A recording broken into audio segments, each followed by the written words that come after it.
আসসালামু আলাইকুম এভরিওয়ান। গতকালকে মার্কেট অনেকটা দাম দিছে, সেটা হচ্ছে আমাদের উইকলি বায়াসের জন্য। উইকলি বাস কিন্তু এখানে ফুললি বুলিশ ছিল। নেক্সট উইকে আমাদের ক্যান্ডেলটা ভিতরে ক্লোজ দিছে, দেড়শো আমাদের টার্গেট ছিল নিচের সেল সাইড লিকুইডিটি। যেহেতু সেল সাইড লিকুইডিটি ক্লিন করে ফেলছে এবং ভিতরে রিক্লেম দিয়ে ফেলছে, এখন আমাদের টার্গেট হচ্ছে বিটকয়েন অল টাইম হাই। এখন আমরা যদি 4 আওয়ারে শিফট হই, এখানে আমাদের একটা স্ট্রাকচার শিফট দরকার ভ্যালিড 1,06,000 এই পয়েন্টটাতে।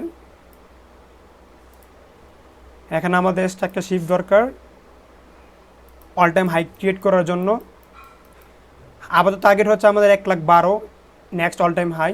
এরপরও যদি বডি দ্বারা ক্লোজ করে উইকলি টাইম ফ্রেমে, তাহলে আমরা 1,25,000 অথবা 30-এর টার্গেট রাখতে পারি এবারের টানে। প্রাইস আর নিজে আসবে না, আপনারা যা কেনার এখন কিনতে পারেন বিটকয়েন। আমরা যদি ইউএসডিটি ডমিনেন্স খেয়াল করি, সেম সিনারিও এখানে। ইউএসডি ডমিনেন্সও তার এক্সট্রিম সাপ্লাই জন্য টাচ করে ফেলছে, এখন নিচের দিকে ড্রপ করতেছে। এখন আমাদের এসটাকে শিফট দরকার এই পয়েন্টটাতে। এখানে যদি আমাদের এসটাকে শিফট হয়ে যায়, তাহলে আমরা অলসকয়েনে ভালো একটা 20 অথবা 30% একটা মুভ দেখতে পারি উইথ বিটকয়েন প্রাইস। তো এটা হচ্ছে আজকের বিটকয়েন আপডেট এবং অলসকয়েনের আপডেট।